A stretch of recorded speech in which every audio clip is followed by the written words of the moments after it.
இந்த மலை ஏறுறதுக்கு பார்த்தா 2 வழி இருக்குது. ஒன்று இந்த மாதிரி படிக்கட்டே வரும். இந்த படிக்கட்டில் ஏறி அந்த மாதிரி அந்த உச்சிக்கு போயிடலாம். இந்த படிக்கட்டு ஏற முனையிலே இந்த லெஃப்ட்டில் பார்த்தீங்கன்னா இந்த மாதிரி பாறையில் செஞ்சு வச்ச படிக்கட்டு மாதிரி இருக்கும்.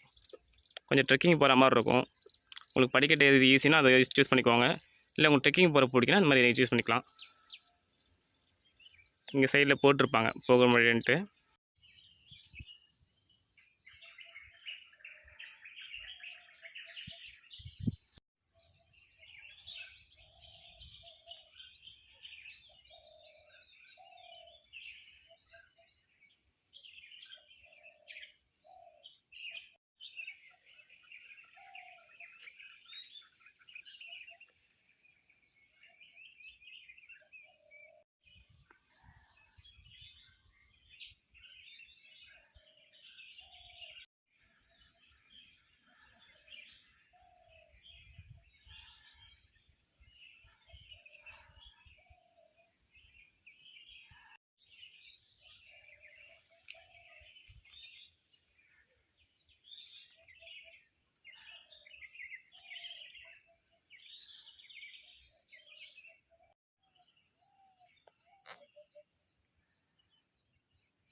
இந்த மலையில் ஒரு அதிசயமாக கருதப்படக்கூடிய செயல் இது பார்த்தா ஒரு சுனை நீர்.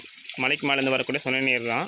இதுக்கு ஒரு தொட்டி மாதிரி ஃபார்மேட் பண்ணி வச்சுருந்தாலுமே கூட இந்த சுனை தண்ணிங்கிறது எங்கேருந்து வருதுன்னு தெரியல. இது வரைக்கும் யாராலும் கண்டுபிடிக்க முடியல சொல்கிறாங்க. ஏன் பார்த்தீங்கன்னா இதுக்கு ஒரு தொட்டி மாதிரி ஃபார்மேட் பண்ணி கட்டி வச்சுருந்தாலுமே கூட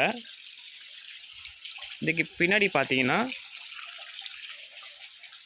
மலைக்கு மேலே ஏறக்கூடிய பாதை தான் இருக்குது. இப்படியே தான் கடைசி வரையும் போகும். அப்படி இருக்கும்போது இந்த தண்ணி எங்கேருந்து வருதுன்னு இது வரைக்கும் யாராலும் கண்டுபிடிக்க முடியல.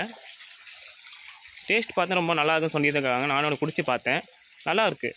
நம்ம வீட்டில் யூஸ் பண்ணுற கேன் வாட்டரை விட சூப்பராக இருக்குது.